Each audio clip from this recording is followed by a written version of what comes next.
यदुवंश का प्रभास गमन। इस अध्याय में बतलाया गया है कि किस तरह ब्रह्मा तथा अन्य देवताओं ने श्री कृष्ण की स्तुति करने के बाद उनसे अपने धाम लौट जाने के लिए अनुरोध किया और किस तरह भगवान से वियोग की पूर्व कल्पना करके उद्धव अत्यंत दुखी हुए और कृष्ण से प्रार्थना करने लगे कि वह भी उनके साथ भगवधाम लौट जाना चाहता है।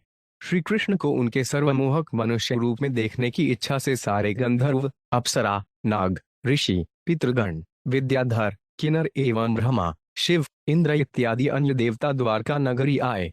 उन्होंने स्वर्ग के नंदन कानन से चुने हुए फूलों की मालाएं कृष्ण को पहनाते हुए उनकी दिव्य शक्ति तथा गुणों का बखान करते हुए उनकी प्रशंसा की। ब्रह्मा इत्यादि सारे जीव भगवान श्री कृष्ण के अधीन हैं। कृष्ण अपने अंश महाविष्णु को शक्ति प्रदान करके ब्रह्मांड का सृजन करते हैं।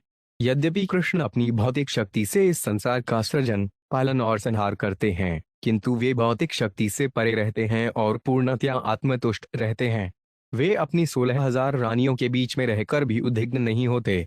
सकाम यज्ञों के करने वाले तथा योग शक्ति के इच्छुक योगी जन अपने भौतिक लक्ष्यों को प्राप्त करने के लिए श्री कृष्ण के चरण कमलों का ध्यान करते हैं। किंतु अत्यंत बड़े चड्डे भक्तगण, जो भौतिक कर्म के बंधन से मुक्ति की कामना करते हैं, भगवान के चरण कमलों का प्रेम पूर्वक ध्यान करते हैं, क्योंकि वे चरण कमल अग्नि तुल्य हैं, जो समस्त इंद्रिय तृप्ति की इच्छाओं को नष्ट करने वाली है। कोई व्यक्ति सामान्य पूजा, तप तथा ऐसी ही अन्य विधियों से मन को शुद्ध नहीं बना सकता। इंद्रिय तृप्ति द्वारा कलुषित मन को सत्वगुण में प्रौढ़ विश्वास द्वारा ही शुद्ध किया जा सकता है, जो कि कृष्ण की महिमा के श्रवण से उत्पन्न होता है।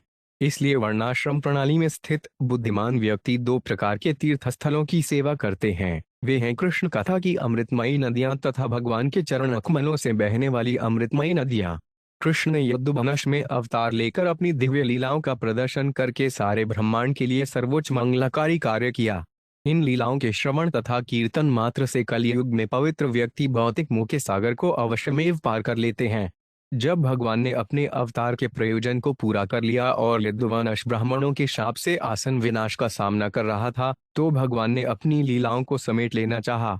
जब ब्रह्मा ने अपने तथा अन्य देवताओं के उद्धार हेतु भगवान कृष्ण के चरण कमलों में प्रार्थना को, तो उत्तर में कृष्ण ने यही कहा कि यदुवंश के विनाश के पश्चात वे अपने धाम लौट जाएंगे। संसार के आसन संहार के सूचक भीषण उपद्रवों को देखकर कृष्ण ने यदुवंश के चतुर सदस्यों को बुलाकर उन्हें ब्राह्मणों के शाप का स्मरण कराया। भगवान ने उन्हें प्रभास तीर्थ जाने के लिए राजी किया, जहां वे औपचारिक स्नान, दान इत्यादि संपन्न करके अपने को बचा सकेंगे। कृष्ण की इच्छा का पालन करते हुए यदुओं ने प्रभास की यात्रा करने के लिए तैयारी की। यदुवंश के साथ कृष्ण की वार्ता को देख सुनकर उद्धव एकांत में श्री कृष्ण से मिले, उन्हें पूर्ण नमस्कार किया और हाथ जोड़कर भगवान के विछोह को सहन न कर पाने की अक्षमता व्यक्त की। उन्होंने उनसे याचना की कि वे उन्हें भी अपने धाम ले चलें। यदि कोई व्यक्ति कृष्ण की लीलाओं का अमृत आस्वादन अपने कानों से कर लेता है, तो वे अन्य वस्तुओं के लिए लालायित नहीं रहता। जो व्यक्ति खाते, खेलते, सोते, बैठते कृष्ण की सेवा में लगातार लगे रहते हैं, वे कृष्ण का भी योग सहन नहीं कर पाते। वे श्री कृष्ण के सभी प्रकार के जूठन का आदर करते हैं और इस तरह भगवान की माया को जीत लेते हैं।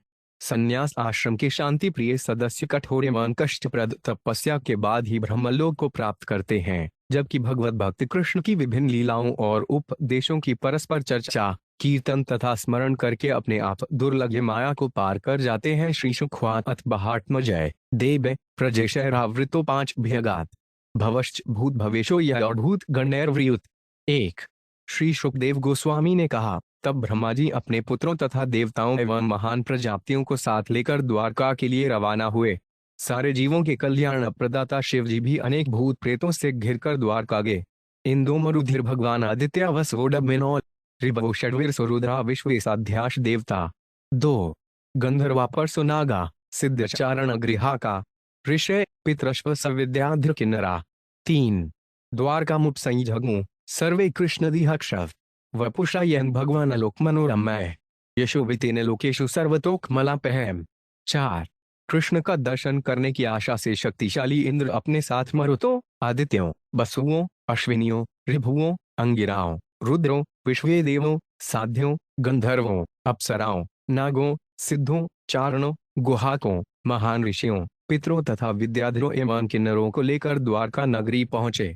कृष्ण ने अपने दिव्य स्वरूप द्वारा सारे मनुष्यों को मोह लिया और समस्त जगतों में अपनी महिमा फैला दी। भगवान का यज्ञ ब्रह्मांड के भीतर समस्त कल्मश को नष्ट करने वाला है। तात्पर्य: देवताओं की विराट व्यवस्था में हाथ बटाने के लिए भगवान भौतिक जगत में अवतरित होते हैं। इसलिए देवतागण सामान्यतया भगवान के उपेंद्र जैसे रूपों को देख सकते हैं, किंतु यहाँ इंगित किया गया है कि देवतागण यद्यपि भगवान के विविध विष्णु रूपों को देखने के अभ्यस्त थे, किंतु वे भगवान के सबसे सुंदर कृष्ण स्वरूप को देखने के लिए विशेष रूप से उत्सुक थे। देह देहि विभागश्वनेश्वरे विद्यते विदचितु। भगवान तथा उनके निजी शरीर में कोई अंतर नहीं है। जीवात्मा उनके शरीर से भिन्न है, किंतु भगवान का सुंदर दिव्य रूप सभी प्रकार से भगवान से अभिन्न है। तस्या विश्वाजमानाया समुद्धाया महस्द्विभी चक्षता वितृप्ताक्षा कृष्णम अद्भुत दर्शनम। 5 समस्त प्रकार के श्रेष्ठ ऐश्वर्यों से समृद्ध उस द्वारका की सुशोभित नगरी में देवताओं ने श्री कृष्ण के अद्भुत रूप को अतृप्त नेत्रों से देखा। स्वर्गोद्यानोपगैरमालश्चाद्यंतो युद्रितमम गीर्भिष्णिन्द्रपदार्थाभिस्तुष्टुमोर्जशगरद्रीम। 6 देवताओं ने समस्त ब्रह्मांडों के परम स्वामी को स्वर्ग के उद्यानों से लाए गए फूलों के हारों से ढक दिया। तब उन्होंने यदुवंश शिरोमणि भगवान की मोहक शब्दों तथा भावमय वचनों से प्रशंसा की। श्री देवाउचु नतः स्मृतिनाथ पदारविंद बुद्धीन्द्रिय प्राणम नवचोभि यचिंत्यतेडंतैदि भावयुक्तैर्मुमुक्षुभि कर्मम्योरुपाशात्।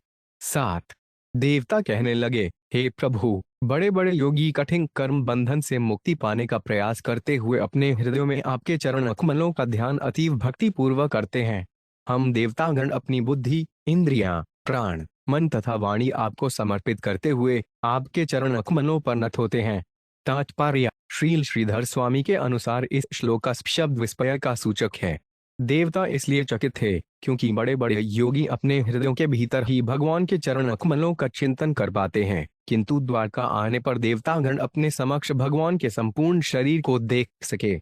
इसलिए शक्तिशाली देवताओं ने भगवान को दंडवत प्रणाम किया। ऐसे दंडवत प्रणाम का वर्णन नीचे किया गया है। दोया पदाभ्या जानभ्याम और साशिर्या हर्षा मनसा वचसा चैती प्रणामो 5 शारीरट। 8 अंगों से किए जाने वाले प्रणाम। साष्टांग प्रणाम में 2 बाहें, 2 पांव, 2 घुटने, वक्षस्थल, सिर, आंखें, मन तथा भाव शक्ति शामिल रहती हैं। भौतिक प्रकृति की धाराएं अत्यंत प्रबल हैं और इसलिए मनुष्य को चाहिए कि मजबूती से भगवान के चरण कमलों से चिपक जाए, अन्यथा इंद्रिय तृप्ति एवं मानसिक चिंतन की ऊपर लहरें मनुष्य को उसकी स्वाभाविक स्थिति से, जो कि भगवान के प्रेमी दास के रूप में है, दूर बहा ले जाएंगी और मनुष्य उरूपाशात जैसे कठोर बंधन में गिर जाएगा। त्वम माया त्रिगुण्यात्मनि दुर्विभाव्य व्यक्त सृजस्य अवसिलुम्पसि तद्गुणस्थः नेतिर्भवांजित कर्म विरजते वह यत् स्वे सुखे उयतेर्भिर्त्वन्वद्य। 8 है अजित प्रभुक, आप 3 गुणों से बनी अपनी माया शक्ति को अपने ही भीतर अचिंत्य व्यक्त जगत के सृजन, पालन तथा संहार में लगाते हैं। आप माया के परम नियंता के रूप में प्रकृति के गुणों की अन्योन्य क्रिया में स्थित जान पड़ते हैं, किंतु आप भौतिक कार्यों द्वारा कभी प्रभावित नहीं होते। आप अपने नित्य आध्यात्मिक आनंद में ही लगे रहते हैं, अतएव आप पर किसी भौतिक संदूषण का दोषारोपण नहीं किया जा सकता। तात्पर्य: यहाँ दुर्विभाव्यम शब्द महत्वपूर्ण है। संसार के सृजन तथा संहार का अंतिम कारण बड़े बिताते बड़े संसारी विज्ञानियों के लिए भी अचिंत्य है, जो अपना जीवन व्यर्थ तथा निष्फल चिंतन में बिताते हैं। फिर भी महाविष्णु, जो भगवान कृष्ण के अंश के गौण अंश हैं, सारे ब्रह्मांड को तुच्छ परमाणु के समान देखते हैं। अत जो मूर्ख तथा कथित वैज्ञानी कृष्ण को अपनी हास्यास्पद प्रयोग शक्ति द्वारा समझने का प्रयास करते हैं, उनसे क्या आशा की जा सकती है? इसीलिए अनवद्य शब्द प्रयुक्त हुआ है।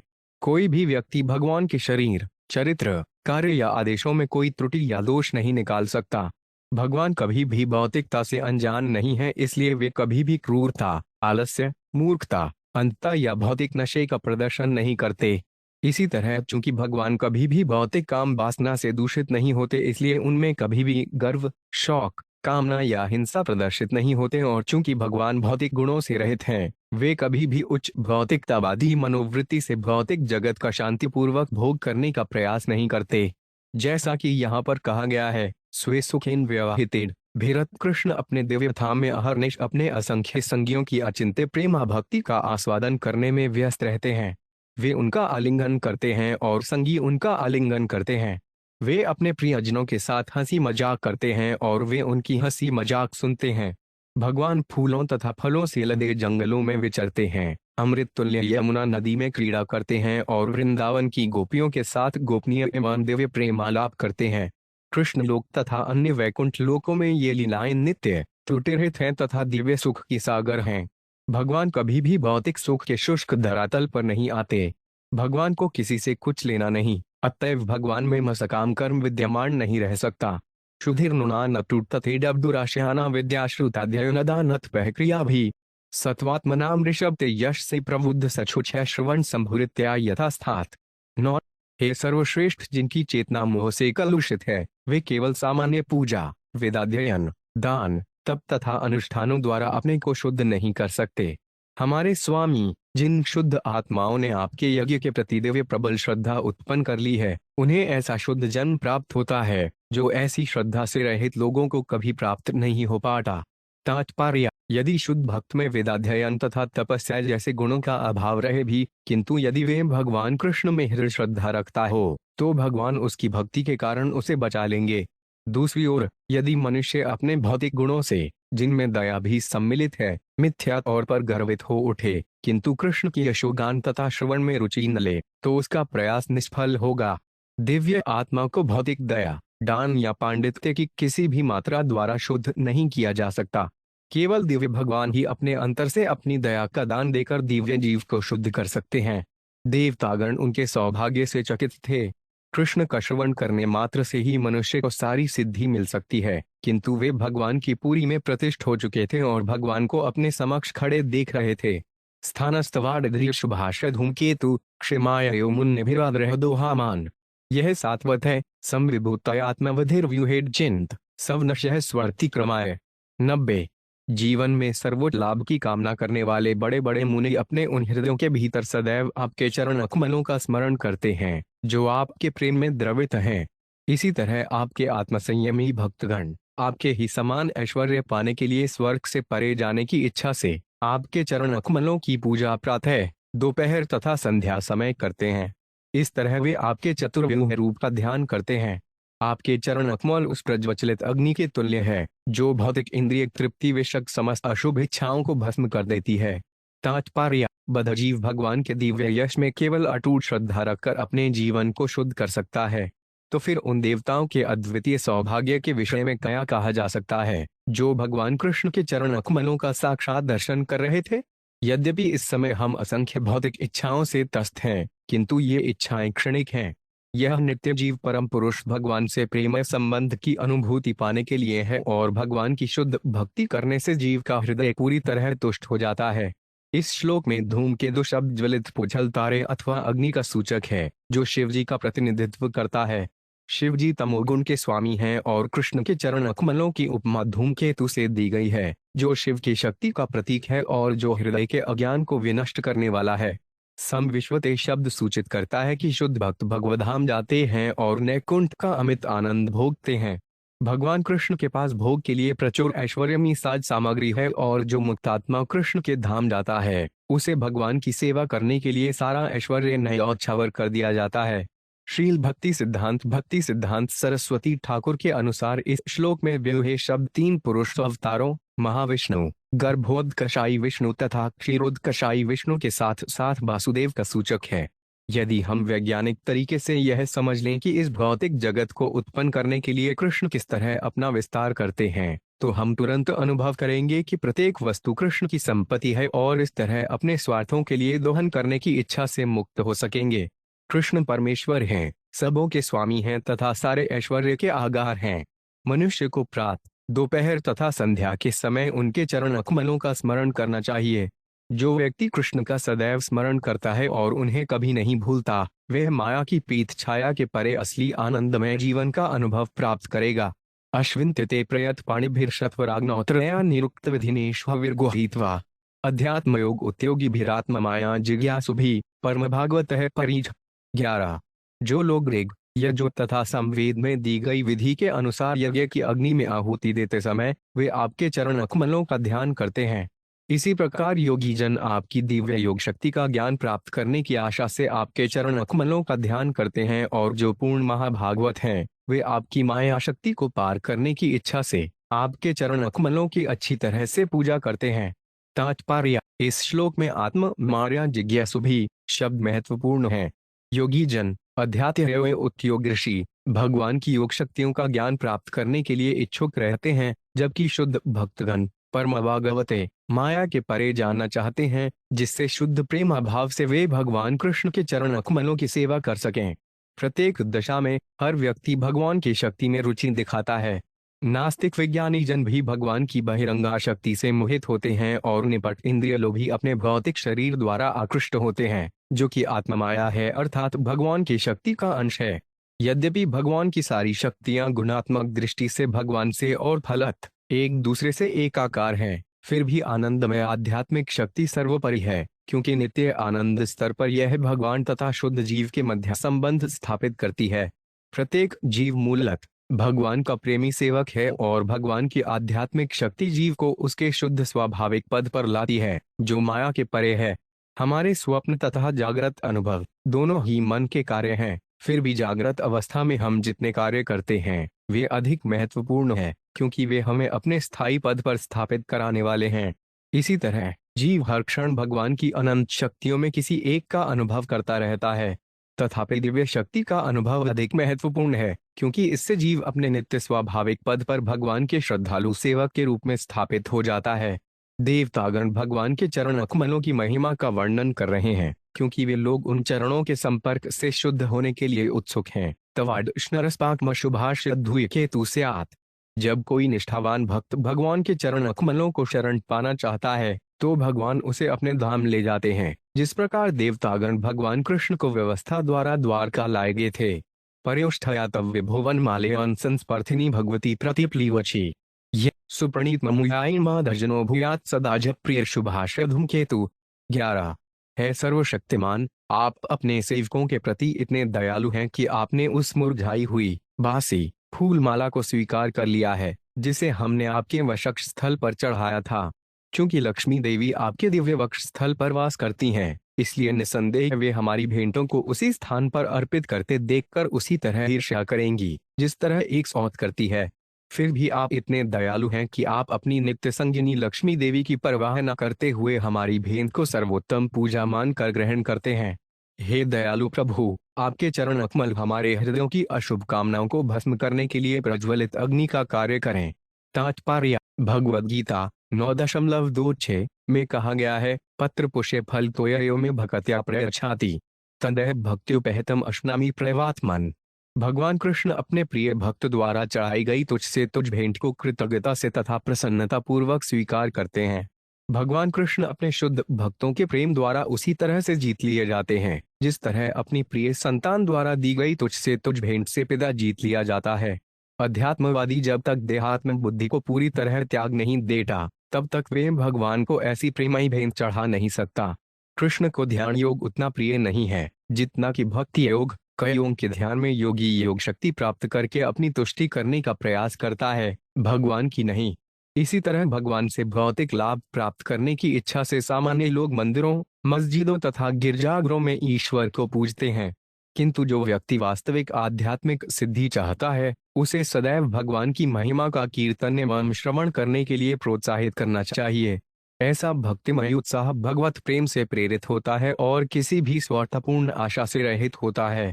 भगवान इतने दयालु हैं कि वे अपनी नित्य संगिनी लक्ष्मी को भी भूल जाते हैं और अपने दीन भक्त को वरीयता प्रदान करते हैं। जिस तरह कोई व्यक्ति अपनी पति के प्रेमालिंगन की उपेक्षा करते हुए पास आ रहे अपने प्रिय पुत्र की भेंट को स्वीकार करता है। श्रील जीव गोस्वामी इंगित करते हैं कि भगवान द्वारा पहनी हुई माला कभी मुरझा नहीं सकती, क्योंकि भगवान की सारी साज सामग्री नित्य तथा ऐश्वर्यमयी है।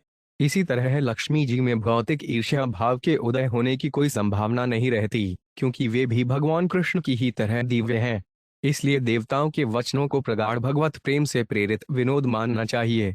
देवताओं को लक्ष्मी का और इस तरह भगवान कृष्ण का संरक्षण प्राप्त रहता है और भगवान तथा उनकी संगिनी के प्रति अपने प्रेम संबंध पर अटूट विश्वास होने से ही जे इस तरह का विनोद कर रहे हैं। केतु स्वर्विक्रमतस्त्रित तत्पत्ता को यस्ते भयाभित्रो 5 सुरदेव चंबो स्वर्गाय साधुषु खलेश्वित्राय भूमन पद पुनातु भगवन भजताम गण। 13 है सर्वशक्तिमान प्रभु, आपने अपने त्रिविक्रम अवतार में ब्रह्मांड के कवच को तोड़ने के लिए अपना पैर ध्वज दंड की तरह उठाया और पवित्र गंगा को 3 शाखाओं में तीनों लोकों में से होकर विजय ध्वजा की भांति बहने दिया। आपने अपने चरण कमलों के 3 बलशाली पगों से बलि महाराज को उनके विश्वव्यापी साम्राज्य सहित वश में कर लिया। आपके चरण असुरों में भय उत्पन्न करते हैं, जिससे वे नरक में भाग जाते हैं, और आपके भक्तों में निर्भीकता उत्पन्न करके उन्हें स्वर्ग जीवन की सिद्धि प्रदान करते हैं। हे प्रभु, हम आपकी निष्ठापूर्वक पूजा करना चाह रहे हैं, इसलिए आपके चरण कमल कृपा करके हमारे सभी पाप कर्मों से हमें मुक्त करें। तात्पर्य: जैसा कि 8वें स्कंद में वर्णन हुआ है, बलि महाराज द्वारा बलपूर्वक ग्रहण किए गए साम्राज्य को छीनकर देवताओं को देने के लिए भगवान कृष्ण ने सुंदर बौने ब्राह्मण अर्थात वामन रूप धारण किया और अपना पांव ब्रह्मांड को बाहरी सीमाओं की ओर बढ़ाया। जब भगवान के पांव से ब्रह्मांड को खोल में छेद हो गया, तो उसमें से गंगा नदी का जल बह निकला। यह दृश्य ऐसा लग रहा था मानो कोई उठा हुआ दंड हो, जिसमें विजय ध्वज फहरा रहा हो। जैसा कि चरण पवित्र वित पुयाण प्रतस्त्राति दुष्कृतानि श्रुति मंत्रों में हेज्ञ भगवान के चरण कमल अत्यंत पवित्र, सर्वव्यापक तथा प्राचीनतम है। जो इनके द्वारा पवित्र बना दिए जाते हैं, वे अपने पिछले सारे पापमय कर्मों को लांभ जाते हैं। ब्रह्मांड भर में भगवान के चरण कमलों का पूजन अत्यंत प्रसिद्ध है।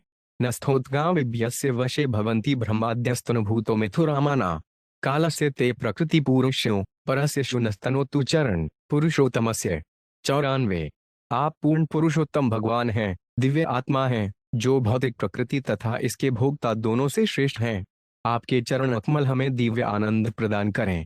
ब्रह्मा इत्यादि सारे बड़े बड़े देवता देवधारी जीव हैं।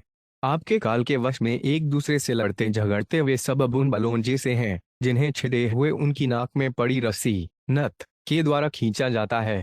तात्पर्य: श्रील श्रीधर स्वामी कहते हैं, ननु युद्धे देवासुरादय परस्परं जयंती जयंते च किम अहंत्रेतित आहो न सीति मिथु मिथो 5 दपाना युद्धादिभिः पीड्यमाना ब्रह्माद्योऽपि यस्य तक्षे भवन्ति न विजय पराजय व स्वतंत्र। देवताओं अथवा भगवत भक्तों के मध्य तथा असुरों अथवा अभक्तों के मध्य नवरत युद्धों में हर पक्ष की कभी जीत होती है तो कभी हार।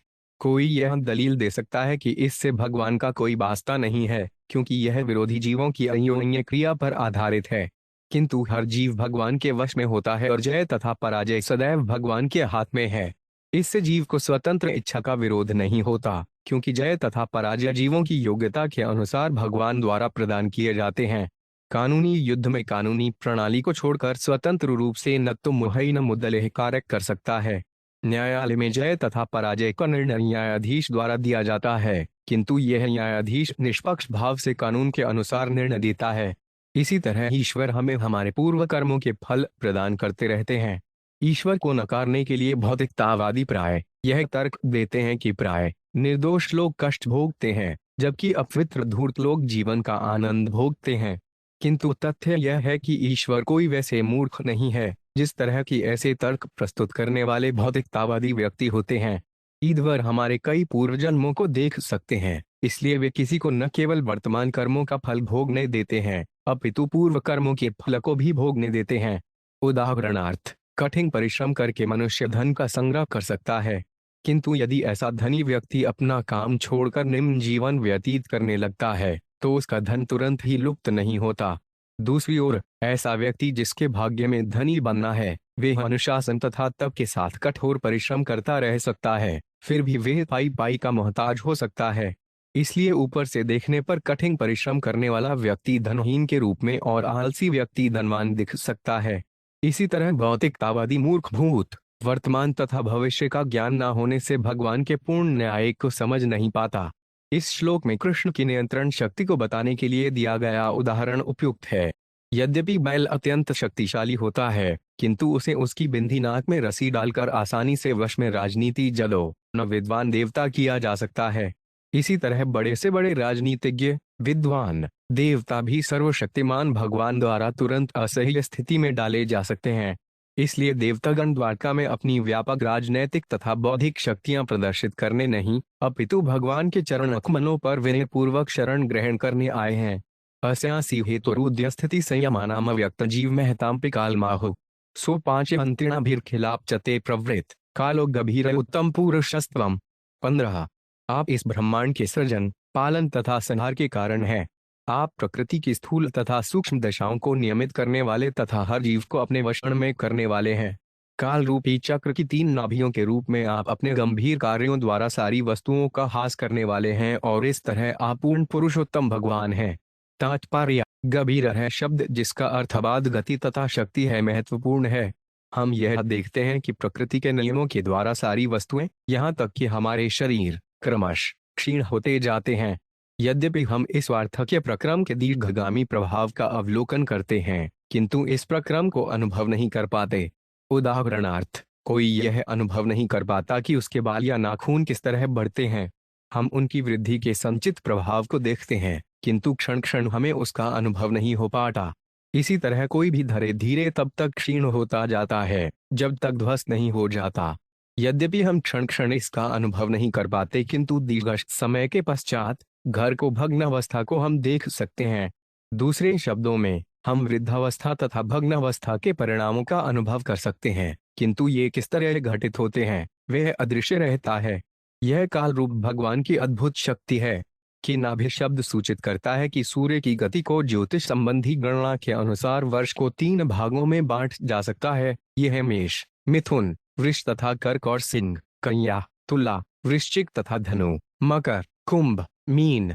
उत्तम पुरुष या पुरुषोत्तम शब्द की व्याख्या भगवद गीता 15.18 में दी गई है। यस्पात् क्षयति व्रींहय अक्षेदापि चोतम। अतो उसमें लोके वेदे च प्रथित पुरुषोत्तम। चूंकि मैं अक्षर तथा अक्षर दोनों के परे हूँ और चूंकि मैं सर्वश्रेष्ठ हूँ, अतएव इस जगत में तथा वेदों में परम पुरुष के रूप में विख्यात हूँ। त्वत् पुमांसम दिगम्यया से वीर्य धत्ते महांतमिव गर्भत्मो घवीरे। सो 5 अंतयानुगत आत्मन अंडकोशन हैम ससर्ज बहिरावरण रूपितम। 16। हे प्रभु, आदि पुरुष अवतार महाविष्णु अपनी सर्जक शक्ति आपसे ही प्राप्त करते हैं। इस तरह अच्युत शक्ति से युक्त वे प्रकृति में वीर्य स्थापित करके महत तत्व उत्पन्न करते हैं। तब भगवान की शक्ति से समन्वित यह महत तत्व अपने में से ब्रह्मांड का आदि सुनहला अंडा उत्पन्न करता है, जो भौतिक तत्वों के कई आवरणों, परतों से ढका होता है। तात्पर्य: पिछले श्लोकों में जीव तथा प्रकृति के संदर्भ में भगवान को श्रेष्ठता स्थापित की जा चुकी है। इस श्लोक में स्पष्ट कहा गया है कि भगवान कृष्ण महाविष्णु के उद्गम हैं और ये महाविष्णु अपनी सृजन शक्ति भगवान कृष्ण से ही प्राप्त करते हैं। इसलिए यह निष्कर्ष निकालना कि कृष्ण विष्णु के अंश है मूर्खतापूर्ण होगा। इस प्रसंग में ब्रह्मा आदि देवताओं के मत को अंतिम मान लेना चाहिए। ततस्थुषण जतषण भवान्धीशो यन्मायोथ गुण विक्रियोपनीतानु अर्थाणजोषन्नपि हसी कप्तेन लिप्तो यहिन्ने स्वतः परिहताद्पि विशति सम। 97।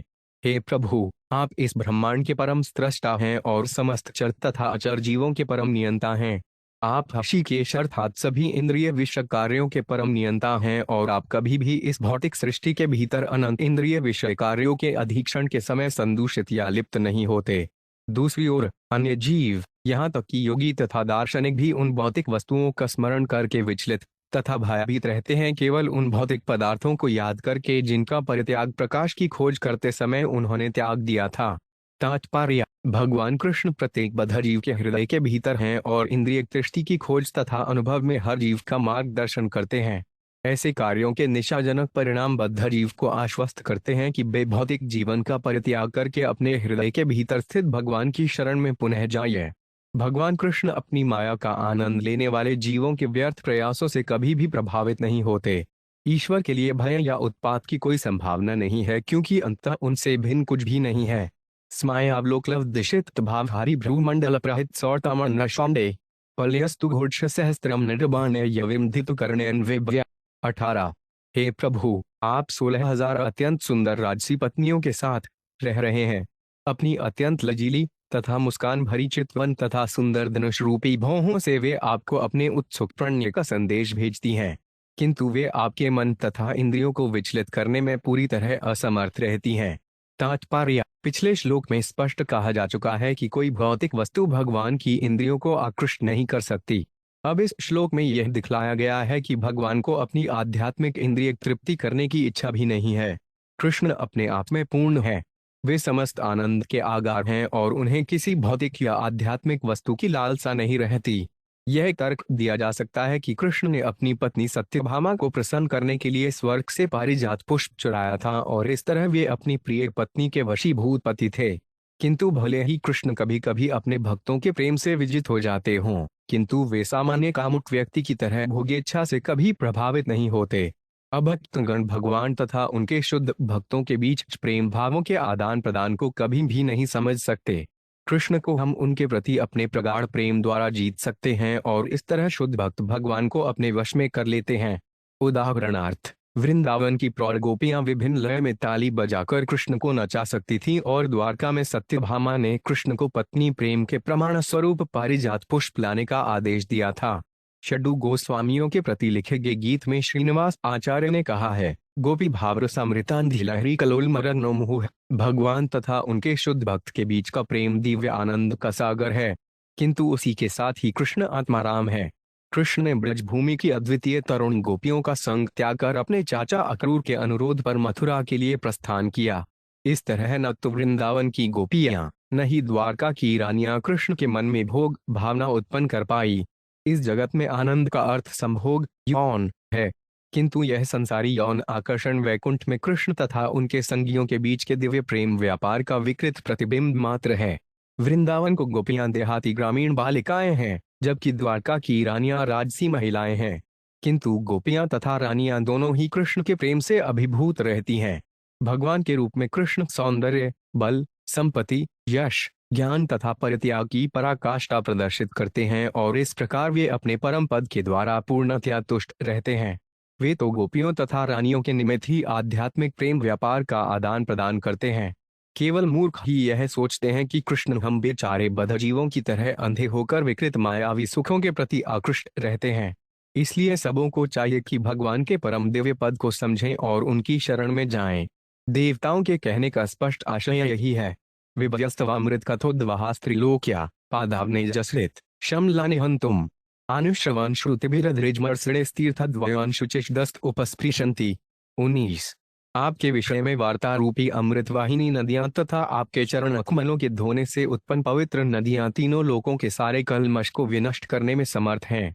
जो शुद्र के लिए प्रयत्नशील रहते हैं, वे अपने कानों से सुनी हुई आपकी महिमा की पवित्र कथाओं का सानिध्य पाते हैं और आपके चरण अकमलों से निकलने वाली पवित्र नदियों से उनमें स्नान करके सानिध्य प्राप्त करते हैं।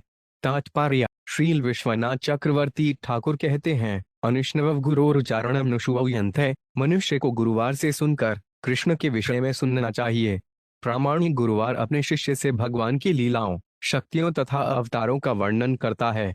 यदि गुरुवार प्रामाणिक है और शिष्य निष्ठावान तथा आज्ञाकारी है, तो गुरुवार तथा शिष्य के मध्य संप्रेषण दोनों के लिए अमृत तुल्य है। सामान्य व्यक्ति भगवत भक्तों द्वारा अनुभव किए जाने वाले विशेष आनंद की कल्पना भी नहीं कर सकते। ऐसा अमृत तुल्य बोलना तथा सुनना बद्धजीव के हृदय के भीतर के सारे कल्मश को विनष्ट करता है। प्राथमिक कल्मश कृष्ण की सेवा किए बिना जीने की इच्छा है। यहाँ पर वर्णित दूसरा अमृत चरण आयरित है। भगवान वामनदेव ने ब्रह्मांड के आवरण में पाद प्रहार द्वारा छेद करके अपने चरण अकमल को धोया, जिससे पवित्र गंगाजल उनके अंगूठे को धोता हुआ बद्यान में गिरा। इसी तरह यमुना नदी ने भी कृष्ण के चरण अकमलों को पखारा, जब वे 5000 वर्ष पूर्व इस लोक में प्रकट हुए थे। कृष्ण नित्य ही अपने संगियों तथा संगिनियों के साथ यमुना नदी में खेला करते थे, इसीलिए वह नदी भी चरणागत है। इसलिए मनुष्य को गंगा या यमुना में स्नान करने का प्रयत्न करना चाहिए। इस्कॉन मंदिरों में हर प्रातःकाल कृष्ण के अर्चा विग्रह को स्नान कराया जाता है और इस तरह से पवित्र हुआ जल भी चरणायरित कहलाता है। श्रील प्रभुपाद ने अपने शिष्यों तथा अनुयायियों को प्रतिदिन प्रातःकाल अर्चा विग्रह के समक्ष जाने और अर्चा विग्रह के स्नान से प्राप्त चरणायरता की 3 बूंदें पीने की शिक्षा दी है। इन सारी विधियों से मनुष्य अपने हृदय को शुद्ध बना सकता है और आध्यात्मिक आनंद का आस्वादन कर सकता है। जब कोई आध्यात्मिक आनंद के पद पर स्थित हो जाता है, तो उसे इस भौतिक जगत में दूसरा जन्म नहीं लेना पड़ता। इस श्लोक में शुचिषद शब्द सार्थक है। मनुष्य को कृष्ण भावनामृत के शुद्ध कार्यकलापों में अपने को लगाना चाहिए। मनुष्य को प्रामाणिक गुरुवार से भगवान की सेवा करना सीखना चाहिए और गुरुवार के आदेशों को बिना सोचे समझे मान लेना चाहिए। जो लोग इस जगत को मरीचिका से जुड़े हुए हैं, वे भी कभी इस विषय में अपने विचार गढ़ लेते हैं, किंतु प्रामाणिक गुरुवार से ही हम भगवान तथा उनको भक्ति के विषय में पूर्ण तथा शुद्ध ज्ञान प्राप्त कर सकते हैं। ऐसा ज्ञान श्रील प्रभुपाद के सभी ग्रंथों में पाया जा सकता है। श्री भद्रायनिरुत्वाचित भिष्टुय विबुद्धे शेष शत्रुतिरिम अभ्यभाषत गोविंद प्रणम्याम्बरमाश्रितः। 20। श्री सुखदेव गोस्वामी ने आगे कहा, इस तरह ब्रह्मा जी शिव तथा अन्य देवताओं समेत भगवान गोविंद की स्तुति करने के बाद स्वयं आकाश में स्थित हो गए और उन्होंने भगवान को इस प्रकार से संबोधित किया। श्री क्षद्योत्राच भूमि भारावताराय पुरा विज्ञापित प्रभो त्वमस्माभिर्शेषात्मन ततत एवोपादितम। 21। ब्रह्मा ने कहा, हे प्रभु, इसके पूर्व हमने आपसे पृथ्वी का भार हटाने की प्रार्थना की थी। हे अनंत भगवान, हमारी वह प्रार्थना पूरी हुई है। तात्पर्य, भगवान कृष्ण ने देवताओं से कहा होगा, वस्तुत तुम लोगों ने क्षीरोदकशाई विष्णु से अवतार लेने के लिए कहा था, तो फिर यह क्यों कह रहे हो कि मुझसे प्रार्थना की थी? मैं तो गोविंद 40 हूँ। इसीलिए ब्रह्मा ने उन्हें अशेषात्मा कहकर संबोधित किया है, जिसका अर्थ है कि असीम भगवान, जिनसे विष्णु के सारे स्वांश उद्भूत होते हैं। श्रील विश्वनाथ चक्रवर्ती ठाकुर का ऐसा मत है। धर्मश्च स्थापित सत्म सत्य संदेशु वैत्वया कीर्तिष्व दीक्षु विक्षिप्ता स्वतोक मलापहा। 22। हे प्रभु, आपने उन पवित्र लोगों के बीच धर्म की पुनर्स्थापना की है, जो सत्य से सदैव दृढ़तापूर्वक बंधे हुए हैं। आपने अपनी कीर्ति का भी सारे विश्व में वितरण किया है। इस तरह सारा संसार आपके विषय में श्रवण करके शुद्ध किया जा सकता है। अवतीर्य दूर्वशे विश्वगत मनुतमम कर्माण्युदम अवृतानि हिताय जगतो 5 कृथा। 23। आपने यदुवनश में अवतार लेकर अपना अद्वितीय दिव्य रूप प्रकट किया है और संपूर्ण ब्रह्मांड के कल्याण हेतु आपने उदार दिव्य कृत्य किए हैं। यानी ते चरितानीश मनुष्या साधवः कलोक शृण्वन्त कीर्तयन्तश्चितरिष्यन्त्यगे सातम। 24। हे प्रभु, कलयुग में पवित्र तथा सनंत पुरुष, जो आपके दिव्य कार्यों का श्रवण करते हैं और उनका यशोगान करते हैं, वे इस युग के अंधकार को सरलता से लाग जाएंगे। तात्पर्य, दुर्भाग्यवश कलयुग में बहुत से लोग प्रामाणिक वैदिक साहित्य के प्रति आकृष्ट नहीं होते। वे भगवान की कीर्ति के श्रवण तथा कीर्तन की विधि को महत्व न देकर रेडियो तथा टेलीविजन की व्यर्थ तथा अंतशंत ध्वनियां सुनना चाहते हैं तथा अखबारों और पत्रिकाओं इत्यादि को पढ़ना चाहते हैं। वे किसी प्रामाणिक गुरुवार से कृष्ण के विषय में सुनने की अपेक्षा हर बात पर तब तक अपना मत व्यक्त करते रहते हैं जब तक कि काल उन्हें घसीट नहीं ले जाता। वे भौतिक जगत के नश्वर तथा सीमित रूपों का अध्ययन करने के बाद अधीर होकर इस निष्कर्ष पर जा पहुंचते हैं कि परम सत्य निराकार है। ऐसे लोग वस्तुत कृष्ण की माया को पूजा करते हैं, जिसे बड़े से बड़े लोगों को लतियाने का अधिकार प्राप्त है। यदि इसके बदले में लोग प्रामाणिक स्रोतों से कृष्ण के विषय में सुने, तो वे अपने जीवन की सारी समस्याएं आसानी से हल कर सकते हैं। कलयुग में लोग अनेक मनोवैज्ञानिक, ऐतिहासिक, राजनेता, दैहिक, सामाजिक, आर्थिक, ऐतिहासिक, राजनैतिक तथा जीवन संबंधी समस्याओं से निरंतर ग्रस्त रहते हैं, किंतु ये स्वप्न तुल्य समस्याएं तुरंत ही दूर हो जाती हैं जब कोई व्यक्ति सच्चिदानंद स्वरूप भगवान की वास्तविकता के प्रति जागरूक हो उठता है। इस ब्रह्मांड में भगवान इसीलिए प्रकट होते हैं जिससे लोग उनके कार्यकलाप देख सकें, उनके बारे में सुन सकें और उनका यशोगान कर सकें।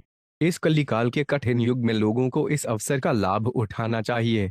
यदुवंशेन्वर्तीर्ण से भवतः पुरुषोत्तम शरचत्तम व्यतीयाय पैनविष्णाधिकम प्रभो। 25। हे पूर्ण पुरुषोत्तम भगवान, हे प्रभु, आप यदुकुल में अवतरित हुए हैं और अपने भक्तों के साथ आपने 125 शरद ऋतुएं बिताई हैं।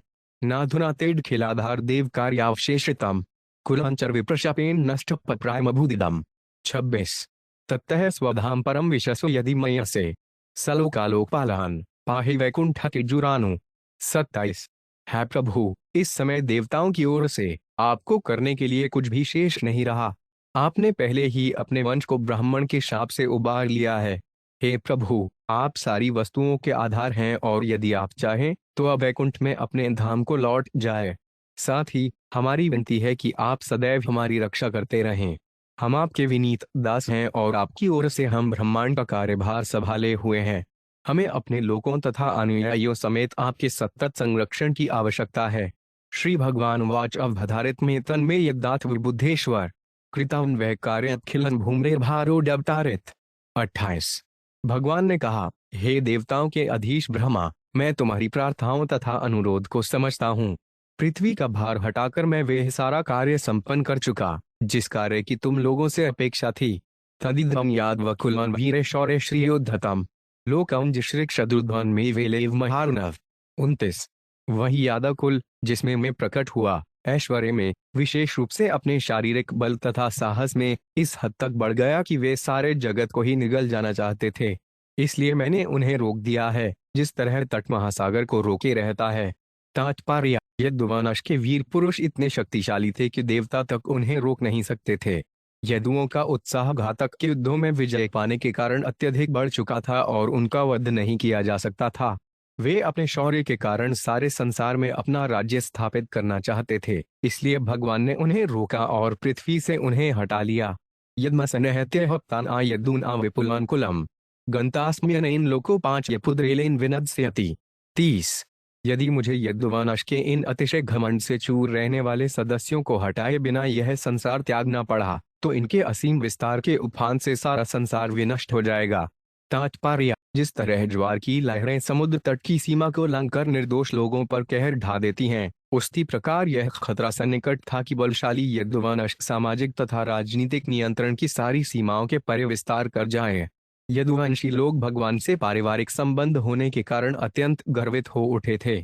यद्यपि वे अत्यंत धार्मिक तथा ब्राह्मण संस्कृति के भक्त थे, किंतु भगवान कृष्ण से संबंधित होने के कारण वे गर्वित थे, जैसा कि तानाय शब्द से सूचित होता है। इतनी ही नहीं, कृष्ण के प्रति प्रगाढ़ प्रेम के कारण उनके बैकुंठ चले जाने के बाद इतना गहन वियोग उन्हें सताएगा कि वे उन्मत्त हो उठेंगे और पृथ्वी पर उनका भार असह्य हो उठेगा। किंतु श्री विश्वनाथ चक्रवर्ती ठाकुर ने इंगित किया है कि पृथ्वी कृष्ण के प्रति अनुरक्त होने से स्वयं कृष्ण के परिवार वालों को भार मानते हुए भी उनका स्वागत करेगी। तो भी कृष्ण इस भार को हटा देना चाहते थे। यहाँ यह उदाहरण दिया गया है कि नई नवेली दुल्हन अपने पति को प्रसन्न करने के लिए तमाम स्वर्ण आभूषणों से सज सकती है। यद्यपि ये आभूषण उस सुकुमार दुल्हन के लिए पीड़ादायक भार बनते हैं और वे इस भार को अपने पति के सुख के लिए सहन करने को तैयार रहती है, किंतु उसका प्रिय पति अपनी पत्नी को खुशी के लिए इस भार को हटा देता है। इसलिए भगवान सावधानी के रूप में यदुवंश के भार को पृथ्वी से हटा देना चाह रहे थे। जैसे कहा जाता है कि थोड़ी सी सावधानी बहुत बड़े उपचार का काम करती है। इदानी नाश आरब्ध कुलस्य द्वेषापज यास्यामि भवन ब्रह्मनेत दंते तत्वानग। 391। अब ब्राह्मणों के शाप के कारण मेरे परिवार का विनाश पहले ही शुरू हो चुका है। हे निष्पाप ब्रह्मा, जब यह विनाश पूरा हो चुकेगा और मैं बैकुंठ जा रहा होऊंगा, तो मैं थोड़े समय के लिए तुम्हारे वास स्थान पर अवश्य आऊंगा।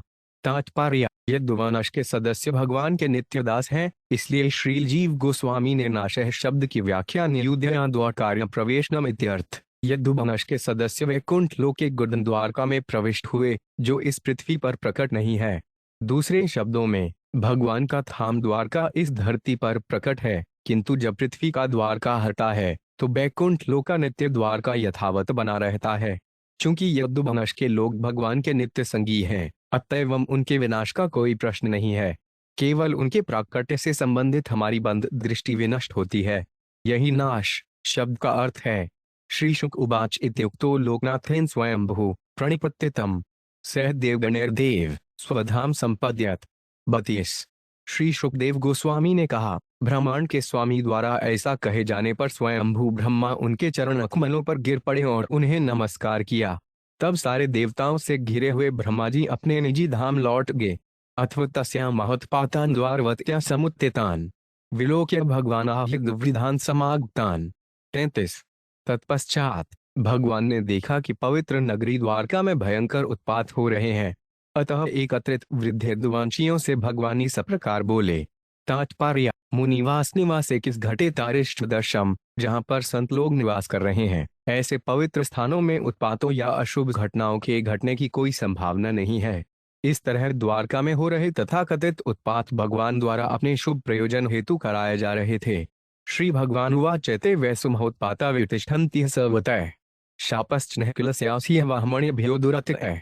34। भगवान ने कहा, ब्राह्मणों ने हमारे वंश को शाप दिया है। ऐसे शाप का परिहार असंभव है, इसीलिए हमारे चारों ओर महान उत्पात हो रहे हैं। नवस्तव्यम यास्माभिर्जिजीविषुभिराय का प्रभास सुमहत्पण्य यास्यामो 5 माचिरम। 357।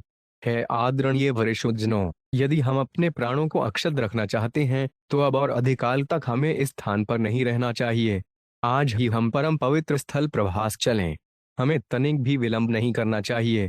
तात्पर्य: कृष्ण की लीलाओं में हाथ बटाने के लिए अनेक देवताओं ने यदुकुल में जन्म लिया और वे भगवान कृष्ण के संगियों के रूप में प्रकट हुए। जब भगवान अपनी पार्थिव लीलाएं समाप्त कर चुके तो उन्होंने इन देवताओं को पुनः उनके विश्व प्रशासन के कार्य पर वापस भेजना चाहा। हर देवता को अपने लोक में वापस जाना था।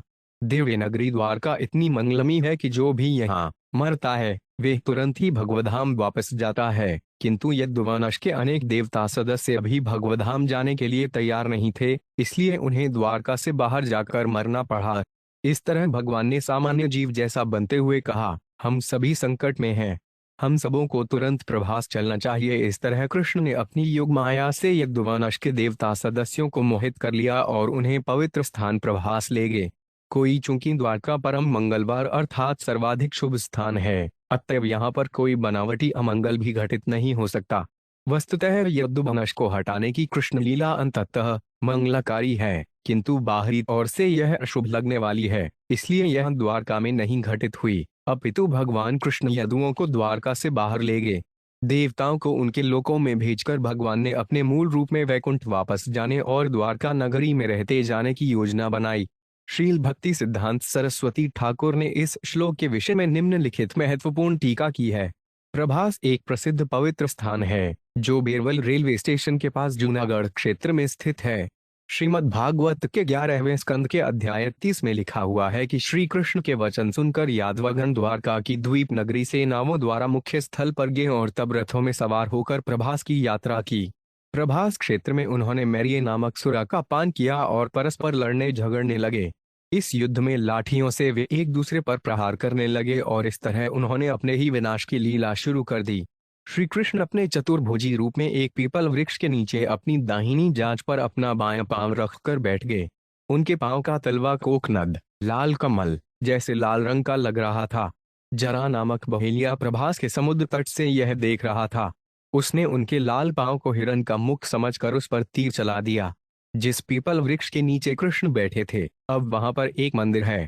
इस वृक्ष से 1 मील की दूरी पर समुद्र तट पर वीर प्रबर्णन मठ है और यह कहा जाता है कि इसी स्थान से जरा बहेलिये ने तीर साधा था। महाभारत तात्पर्य निर्णय नामक ग्रंथ के अंत में श्रीमद्वाचार्यपाद ने मौसल लीला का तात्पर्य निम्नवत लिखा है।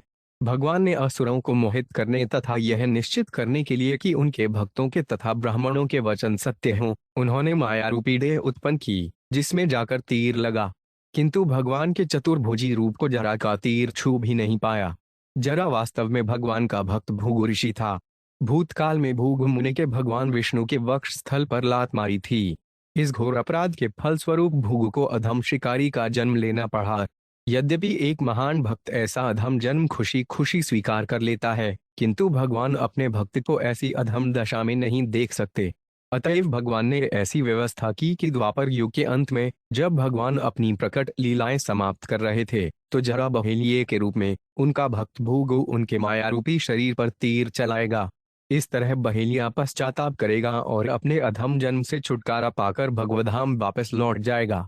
इसलिए भगवान ने अपने भक्त भृगु को प्रसन्न करने तथा असुरों को बहकाने के लिए प्रभास में मौसल लीला प्रकट की, किंतु यह समझना चाहिए कि यह एक मायावी लीला है। भगवान कृष्ण ने इस धरा पर अपने आविर्भाव काल से कभी भी सामान्य मनुष्य के भौतिक गुणों का प्रदर्शन नहीं किया। वे अपनी माता के गर्भ से प्रकट नहीं हुए, प्रत्युत वे अपनी अचिंत्य शक्ति से प्रसूति गृह में अवतरित हुए थे। इसी तरह इस मर्त्य लोक का परित्याग करते समय असुरों को मोहग्रस्त करने के लिए मायावी रूप प्रकट किया। अभक्तों को मोहित करने के लिए उन्होंने अपनी माया से मायावी शरीर धारण किया, जबकि उसी के साथ साथ वे अपने सच्चिदानंद शरीर में रहते रहे और इस तरह उन्होंने मायावी भौतिक शरीर का विनष्ट होना प्रकट किया। यह बहाना मूर्ख असुरों को भली भांति मोहित करता है, किंतु श्री कृष्ण का वास्तविक सच्चिदानंद शरीर कभी मृत्यु को प्राप्त नहीं होता। प्रभास क्षेत्र में ही एक अन्य पवित्र स्थान है जिसका नाम भृगु तीर्थ है, जिसको परशुराम ने प्रकट किया था। वह स्थान जहाँ पर सरस्वती तथा हिरण्य नदियां समुद्र में मिलती हैं भृगु तीर्थ कहलाता है और यहीं पर बहेलिये ने तीर चलाया था। स्कंद पुराण के प्रभास खंड में प्रभास तीर्थ शीर्षक विस्तृत वर्णन है। प्रभास तीर्थ के संबंध में महाभारत में अनेक फलश्रुतियां भी दी हुई हैं। फल न श्रुतियां वे शास्त्रीय कथन है जो किसी पुण्य कर्म करने वाले को शुभ फल दिलाने का वचन देती हैं। अगले श्लोकों में भगवान स्वयं ही प्रभास क्षेत्र जाने और वहां धार्मिक कृत्य करने से मिलने वाले विशेष लाभों को बतलाते हैं। यत्र स्नात्वा दक्षशापादिगृहीतो यक्ष्मणो दुराट विमुक्त किल्बिषात् सदो भेजे भू कलोद्यम। 36। एक बार दक्ष के शाप के कारण चंद्रमा यक्ष्मा से पीड़ित था, किंतु प्रभास क्षेत्र में स्नान करने मात्र से चंद्रमा अपने सारे पापों से तुरंत विमुक्त हो गया और उसने अपनी कलाओं की अभिवृद्धि भी प्राप्त की। वह अंच तस्मिनाप्लुते तर्पयित्वा पितृन्सुरान् भोजित वोषिजो विप्रानानागुणवतान् धसा। 37। तेषु दानानि पात्रेषु श्रद्धयोक्त्वा महान्ति वै बृजिनानि तरिष्यामोदानैनोऽम्भिरिवार्णवम्। 37। प्रभास क्षेत्र में स्नान करने, वहां पर पितरों तथा देवताओं को प्रसन्न करने के लिए बलि देने, पूज्य ब्राह्मणों को नाना प्रकार के स्वादिष्ट व्यंजन खिलाने तथा उन्हें ही दान का योग्य पात्र मानकर पर्याप्त दान देने से हम निश्चय ही इन भीषण संकटों को पार कर सकेंगे, जिस तरह मनुष्य किसी उपयुक्त नाव में चढ़कर महासागर को पार कर सकता है। श्री शुकवाच एवं भगवतादिष्ठा यादवा कुरुनंदन गंतुम कृत धियस्तीर्थ स्वंदनान समयोजन। 39। शुकदेव गोस्वामी ने कहा, हे कुरुनंदन, इस तरह भगवान द्वारा आदेश दिए जाने पर यादवों ने उस प्रभास क्षेत्र नामक पवित्र स्थान को जाने का निश्चय किया और उन्होंने अपने अपने रथों में घोड़े जोत दिए। तनिरीक्षयुधवो राजन् श्रुत्वा भगवतोदितम् इलारिष्ठानि घोराणि नित्य कृष्णं निवृतः। 40। विविक्त उपसर्ग जगतामीश्वरेश्वरम प्रणम्य श्री सा पाद प्राज्ञलिस्तम भाषत। 41। हे राजन, उद्धव भगवान कृष्ण के सदा से ही श्रद्धावान अनुयायी थे। यादवों के कूच को अत्यंत निकट देखकर, उनसे भगवान के आदेशों को सुनकर तथा भयावने अपस्कुनों को ध्यान में रखते हुए वे एकांत स्थान में भगवान के पास गए। उन्होंने ब्रह्मांड के परम नियंता के चरण कमलों पर अपना शीश झुकाया और हाथ जोड़कर उनसे इस प्रकार बोले। तात्पर्य: श्रील जीव गोस्वामी के अनुसार भगवान के निजी धाम में कोई वास्तविक उत्पात नहीं हो सकता। द्वारका में हो रहे महान उत्पात वास्तव में बाह्य प्रदर्शन थे, जिन्हें भगवान ने अपनी लीला को सुलभ करने के लिए उत्पन्न किया था। हम मान्य आचार्यों से सुनकर ही कृष्ण की लीलाएं समझ सकते हैं। कृष्ण कोई संसारी ऐतिहासिक पुरुष नहीं है और उनके कार्यकलापों को भौतिक तर्क की क्षुद्र सीमाओं में सीमित नहीं रखा जा सकता। भगवान कृष्ण की लीलाएं उनकी अचिंत्य शक्ति का प्रदर्श हैं, जो अनबंधात्माओं तथा उनके क्षुद्र भौतिक तर्क से परे उच्चतर आध्यात्मिक नियमों के अनुसार कार्य करती है। श्री जद्धवुवाच देवदेवेश योगेश पुण्य श्रवण कीर्तन समहते तत्कुलन्नून लोक संत्यक्षिते भवान विप्रशापम समर्थो 5 पे प्रत्यहन्यदि भ्ररः। 42। श्री उद्धव ने कहा, हे प्रभु, हे देवों के परमेश्वर, आपकी दिव्य महिमा का श्रवण और कीर्तन करने से ही असली दया आती है। हे प्रभु, ऐसा लगता है कि अब आप अपने वंश को समेट लेंगे और आप इस ब्रह्मांड में अपनी लीलाएं भी बंद कर देंगे। आप समस्त माया शक्ति के परम नियंता और स्वामी हैं। यद्यपि आप अपने वंश को दिए गए ब्राह्मणों के ज्ञाप को मिटाने में पूर्णतया समर्थ हैं, किंतु आप ऐसा नहीं कर रहे हैं और आपका तिरोधान सन्निकट है। तात्पर्य: जैसा कि पहले कहा जा चुका है, कृष्ण के वंश को कभी विनष्ट नहीं किया जा सकता। अतएव यह नैऋत्य का अर्थ है कि वे इस भौतिक संसार से प्रयाण करते समय यादवों को अपने साथ लेते जा रहे हैं, किंतु सामान्य अप्रबुद्ध लोगों की दृष्टि में यद्दुवंश का समेटा जाना उसका विनाश लग रहा है। श्रील विश्वनाथ चक्रवर्ती ठाकुर ने उद्धव के कथन को बहुत ही उत्तम व्याख्या की है, जो इस प्रकार है। कृष्ण को देवदेव कहा गया है क्योंकि उन्होंने इस ब्रह्मांड में अवतार लेकर देवताओं की सारी समस्याओं का कुशलतापूर्वक समाधान कर दिया। भगवान ने संसार को असुरों से विहीन कर दिया और अपने भक्तों तथा धर्म दोनों को ही हृदयपूर्वक स्थापित किया। यहाँ पर भगवान कृष्ण को योगेश कहा गया है, क्योंकि उन्होंने न केवल देवताओं की ओर से सारे कार्य संपन्न किए, अपितु अपने शुद्ध भक्तों के आनंद हेतु दिव्य गुणों तथा भावों से पूर्ण अपना सुंदर दिव्य स्वरूप ही प्रकट किया। कृष्ण को प्रणय श्रवण कीर्तन कहा गया है क्योंकि जब उन्होंने अपनी अंतरंगा शक्ति द्वारा मनुष्य जैसे कार्यों का प्रदर्शन किया, तो उन्होंने अपनी लीलाओं के विषय में असंख्य वैदिक शास्त्रों के लिखे जाने के लिए प्रोत्साहित किया। इस तरह भविष्य में उत्पन्न होने वाले हम जैसे लोग भगवान के कार्यकलापों के विषय में सुन सकेंगे और भगवद्धाम वापस जा सकेंगे। अपने सारे भक्तों, यहाँ तक कि जो आगे उत्पन्न होंगे, उन सब के दिव्य आनंद तथा मोक्ष का पूरा प्रबंध करके कृष्ण ने निश्चय किया कि अब उनके लिए इस भौतिक जगत को छोड़ने का समय आ गया है। उद्धव भगवान की इच्छा को समझ गए, अतः कृष्ण से बोले, आपने यादवों को प्रभास क्षेत्र में स्नान करके ब्राह्मणों के शाप को मिटाने के लिए आदेश दे दिया है, किंतु पवित्र स्थान में स्नान करना मात्र आप भगवान के प्रत्यक्ष दर्शन करने की अपेक्षा अधिक महत्वपूर्ण कैसे हो सकता है? क्योंकि सारे यादव आपके दिव्य स्वरूप का सदैव दर्शन करते हैं और आप परमेश्वर हैं, तो फिर तथाकथित पवित्र स्थान में उनके स्नान करने से क्या लाभ है? अतएव स्पष्ट है कि आपका कोई अन्य प्रयोजन है। यदि आपको मंशा शाप को मिटाने की होती तो आपने इतना ही कहा होता, यह शाप काम न करें, और शाप का निराकरण हो गया होता। इसलिए आप इस ब्रह्मांड को छोड़ने की तैयारी कर रहे हैं और इसीलिए आपने इस शाप को मिटाया नहीं। नाहंतव्वाडु घृतमलहन क्षणार्थम पिकेशव त्यक्त समुत्सहे नात्स्वधाम नयमांपी। 43। है स्वामी भगवान कृष्ण, मैं आधे क्षण के लिए भी आपके चरण कमलों का विछोह सहन नहीं कर सकता। मेरी विनती है कि आप मुझे भी अपने साथ अपने धाम लेते चलें। तात्पर्य: उद्धव समझ गए थे कि कृष्ण यदुवंश को समेटने जा रहे थे, इसीलिए उन्होंने उनसे प्रार्थना की कि वे उन्हें अपने धाम लेते जाएं। उन्हें कृष्ण के निर्विशेष तेज में लीन होने को कोई कामना नहीं थी। बजाय इसके वे भगवान के आध्यात्मिक धाम जाने और कृष्ण के सबसे प्रिय मित्र के रूप में सान्निध्य प्राप्त करने की चाह लिए हुए थे। कृष्ण तो भगवान हैं और जो भी चाहे वे कर सकते हैं, किंतु भक्तगण उनसे सेवा करने का अवसर प्रदान करने के लिए ही याचना करते हैं।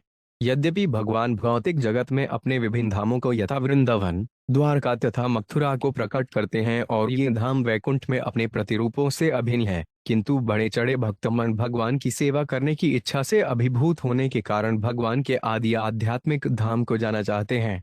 जैसा कि श्रीमद् भागवत के 3 स्कंद में भगवान कपिल ने कहा है, शुद्ध भक्तों को मोक्ष की कोई अभिलाषा नहीं रहती। सेवा करने को अपनी उत्सुकतावश ही वे भगवान से अपने समक्ष प्रकट होने के लिए गिड़गिड़ाते हैं। राधा तथा कृष्ण की सेवा करने की प्रगाढ़ उत्सुकता के कारण छह गोस्वामी उनके नाम पुकारते हुए वृंदावन के जंगलों में उन्हें ढूंढा करते थे। इसी तरह उद्धव भगवान से विनती कर रहे हैं कि वे उन्हें अपने धाम लेते जाएं, जिससे भगवान के चरण कमलों की उनकी सेवा में क्षण भर का भी व्यवधान न आए। श्रील भक्ति सिद्धांत सरस्वती ठाकुर ने इंगित किया है कि अपरिपक्व बद्ध जीव भगवान कृष्ण को ऐसा सामान्य जीवात्मा मानते हैं जो भौतिक कार्यों में लगा रहता है, जिसके कारण वे अपने ही वंश को ब्राह्मणों के शाप से नहीं बचा पाए। उद्धव के कथन से ऐसे अभागे व्यक्तियों के कथन का संशोधन हो जाता है। भगवान कृष्ण ने ही पुण्यात्माओं को ब्राह्मण परिवारों में जन्म लेने का वर दिया था और उन्होंने ही उन्हें शक्ति प्रदान की थी जिससे वे उन्हीं के वंश को शाप दें। और तो और भगवान कृष्ण ने शाप को अक्षत रखा, यद्यपि वे उसका निराकरण करने में सक्षम थे। इसलिए आदि, मध्य तथा अंत में प्रत्यक्ष रूप से तथा अप्रत्यक्ष रूप से, भूत, वर्तमान तथा भविष्य में कृष्ण ही परम सत्य हैं और वे भौतिक मोह या अशक्ता से तनिक भी प्रभावित नहीं होते। तब विक्रीडितां कृष्णो अपरममडलम कर्ण पीयूषमासाद त्यजन्त्ययस्पुहा जना। 44। है कृष्ण, आपकी लीलाएं मनुष्य प्रजाति के लिए अतीव शुभ हैं और कानों के लिए मादक पेय तुल्य हैं। ऐसी लीलाओं का आस्वादन करने पर लोग अन्य वस्तुओं की इच्छाएं भूल जाते हैं। तात्पर्य: अन्य स्परिद्मम अर्थात कृष्ण के अतिरिक्त अन्य वस्तुओं के लिए इच्छा सूचक है पत्नी, संतान, धन इत्यादि के भोग की भौतिक इच्छा का। अंततः भौतिकतावादी व्यक्ति अपने निजी आराम तथा तुष्टि के लिए धार्मिक मोक्ष चाह सकता है, किंतु ऐसी सारी इच्छाएं संसारी हैं, क्योंकि आध्यात्मिक स्तर पर शुद्धात्मा केवल भगवान को प्रसन्नता एवं भगवान की सेवा के बारे में सोचता है। अतएव शुद्ध भक्त क्षण भर के लिए भी कृष्ण को नहीं त्याग सकता। हाँ, कृष्ण की प्रसन्नता के लिए वे सारे ब्रह्मांड को त्याग सकता है। शब्यास्नाटनस्थान स्नान क्रीडाशनादिषु कथत्वा प्रियमात्मान वयन भक्तास्त्यजेमहि। 45। हे प्रभु, आप परमात्मा हैं, इसलिए आप हमें सर्वाधिक प्रिय हैं। हम सभी आपके भक्त हैं, तो भला हम किस तरह आपको त्याग सकते हैं या आपके बिना क्षण भर भी रह सकते हैं? हम लेटते बैठते, चलते, खड़े होते, नहाते, खेलते, खाते या अन्य कुछ करते आपकी ही सेवा में निरंतर लगे रहते हैं। तात्पर्य: मनुष्य को भगवान कृष्ण की सेवा में निरंतर लगे रहना चाहिए। कृष्ण के विषय में श्रवण करके तथा उनकी सेवा द्वारा हम उनसे पृथक रूप में कुछ भी भोग करने का मोह त्याग सकते हैं। यदि हम इस तरह के सुनने तथा सेवा करने की उपेक्षा करते हैं तो हमारे मन भगवान की माया से मोहित हो जाएंगे और इस जगत को कृष्ण से पृथक देखने पर इस जगत को अपनी इंद्रिय तृप्ति के निमित्त स्थान मान बैठेंगे। यह निपट अज्ञान जीव को कष्ट के अतिरिक्त ला ही क्या सकता है? त्वयोपभुक्त सगंथवासो 5 लड्डार चर्चिता उच्छिष्ट भुजिनो दासास्तव माया जयम ही। 46। आपके द्वारा उपभोग की गई मालाओं, सुगंधित तेलों, वस्त्रों तथा गहनों से अपने को सजाकर तथा आपका जूठन खाकर हम आपके दास निश्चय ही आपकी माया को जीत सकेंगे। तात्पर्य: इस श्लोक से स्पष्ट है कि उद्धव माया से मोक्ष पाने के लिए भगवान के पास नहीं आए हैं। कृष्ण के निजी विश्वस्त संगी होने से उद्धव निसंदेह पहले से पूर्णतया मुक्तात्मा थे। वे कृष्ण से इसलिए प्रार्थना कर रहे हैं क्योंकि कृष्ण के बिना वे क्षण भर भी रहने के विचार को नहीं सह सकते। यह अनुभूति ईश प्रेम कहलाती है। उद्धव ने कृष्ण को इस प्रकार संबोधित किया: यदि आपकी माया हम पर आक्रमण करे भी तो हे प्रभु, हम उसे अपने शक्तिशाली हथियारों से आसानी से जीत लेंगे। ये हथियार हैं आपका जूठन, वस्त्र, गहने इत्यादि। दूसरे शब्दों में, हम कृष्ण प्रसादम से माया के ऊपर आसानी से विजय पा लेंगे, व्यर्थ के चिंतन तथा मनोरथ से नहीं। वातवसना यह ऋषि है, श्रम ऊर्ध्वमंधिनय भ्रमाख्यन धाम ते यान्ति शांता संन्यासीनो डिमला। 47। आध्यात्मिक अभ्यास में गंभीरता से प्रयास करने वाले नग्न ऋषिगण ऊषध्वरेता, शांत तथा निष्पाप संन्यासी आध्यात्मिक धाम को प्राप्त करते हैं, जो ब्रह्म कहलाता है। तात्पर्य: भगवद गीता के 12वें अध्याय में कहा गया है, क्लेशो उदिक्तरस्तेषाम अव्यक्तासक्तचित्साम। जो लोग निर्विशेष भगवान में अनुरक्त हैं उन्हें ब्रह्म के नक्षत्र में निर्विशेष मुक्ति पाने के लिए कठिन तपस्या करनी पड़ती है। भागवत में भी कहा गया है, आरूढ़ कृच्छेन पर तत् पतन्त्यधो उनाइत्युष्पदर्शनैः कृच्छ्रण। योगी जन अत्यधिक संघर्ष तथा कष्ट द्वारा ब्रह्म ज्योति तक ऊपर जा पाते हैं, किंतु वे पुनः ज्योति से बाहर निकलकर भौतिक जगत में वापस गिर जाते हैं, क्योंकि वे भगवान की शरण ग्रहण नहीं करते। ईर्ष्यालु मूर्ख जन भगवान के पितृत्व का विरोध करते हैं, किंतु ये मूर्ख अपना शरीर, मस्तिष्क या शक्ति उत्पन्न करने का न तो श्रेय ले सकते हैं, न ही वे वायु, वर्षा, वनस्पति, फल, सूर्य, चंद्रमा इत्यादि के ही श्रेय का दावा कर सकते हैं। दूसरे शब्दों में, वे हर क्षण ईश्वर की दया पर पूरी तरह आश्रित रहते हैं। फिर भी वे अत्यंत ढीठ होकर कहते हैं कि ते भगवान की शरण में जाना स्वीकार नहीं कर सकते, क्योंकि वे आत्मनिर्भर हैं। वस्तुत कुछ मोहग्रस्त जीव अपने को ईश्वर तक समझ बैठते हैं, किंतु वे यह नहीं बतला सकते कि ईश्वर होकर भी उन्हें योग पद्धति में नगण्य सफलता पाने के लिए कड़ी मेहनत क्यों करनी पड़ती है। इसीलिए उद्धव यह इंगित कर रहे हैं कि निर्विशेषवादियों तथा मध्यम वर्गियों से सर्वथा भिन्न शुद्ध भक्त माया को आसानी से पार कर जाते हैं, क्योंकि वे कृष्ण के चरण कमलों में पूरी तरह से अनुरक्त रहते हैं। कृष्ण सदैव दिव्य हैं और जो उनके चरण कमलों में हृदयपूर्वक अनुरक्त रहता है, वह भी दिव्य होता है।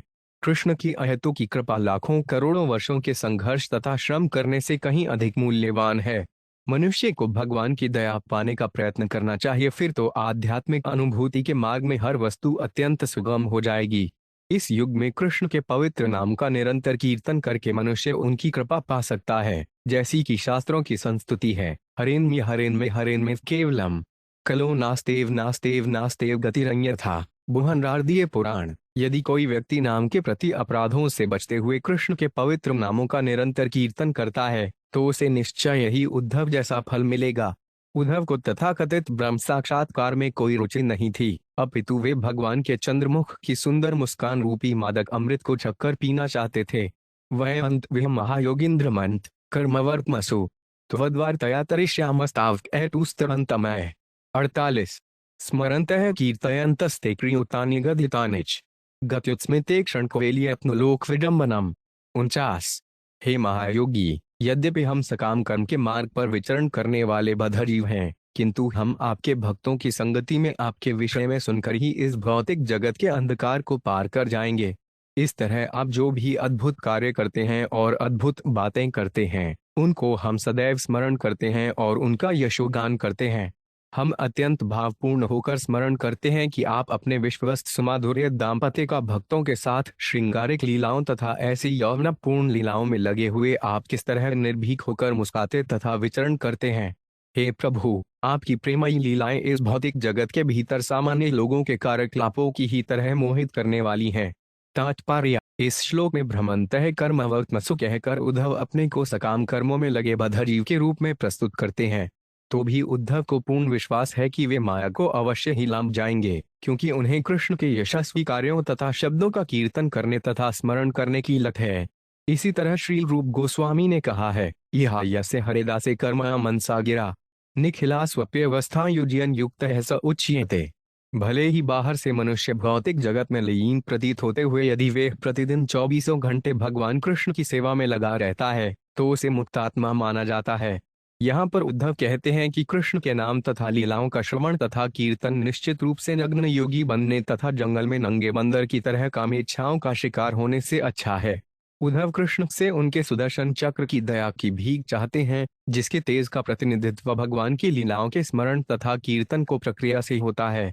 जो व्यक्ति भगवान के धाम के चिंतन के अद्वितीय आनंद में लीन रहता है वह सारे शौक मोह तथा भय से मुक्त हो जाता है। श्री उद्धव की यही संस्तुति है। श्री शुकवाच एवं विज्ञापितो राजन भगवान देव की सुतः एकांतिमन प्रियन मृत्युमुद्धवन संभाषत। 50। शुकदेव गोस्वामी ने कहा, हे राजा परीक्षित, इस तरह संबोधित किए जाने पर देव के पुत्र कृष्ण अपने प्रिय अनयन दास उद्धव से गुह्य रूप में उत्तर देने लगे। तात्पर्य: श्रील भक्ति सिद्धांत सरस्वती के अनुसार सारे बद्ध जीव अपनी चाल ढाल, हंसी, कार्य तथा वचनों से अपने आप को इस भौतिक जगत से अधिकाधिक जकड़ते जाते हैं, किंतु यदि वे भगवान को लीलाओं के श्रवण तथा कीर्तन में अपने को लगाएं तो उन्हें बारंबार जन्म मृत्यु के बंधन से मोक्ष मिल जाए। परम मोक्ष की यह विधि श्री कृष्ण द्वारा अपने सर्वप्रिय भक्त श्री उद्धव को विस्तार से बतलाई जाएगी। इस प्रकार श्रीमद् भागवत के 11वें स्कंद के अंतर्गत ये दोष का प्रभास ज्ञान नायक 6ठे अध्याय के श्रील भक्ति वेदांत स्वामी प्रभुपाद के विनीव सेवकों द्वारा रचित तात्पर्य पूर्ण हुए।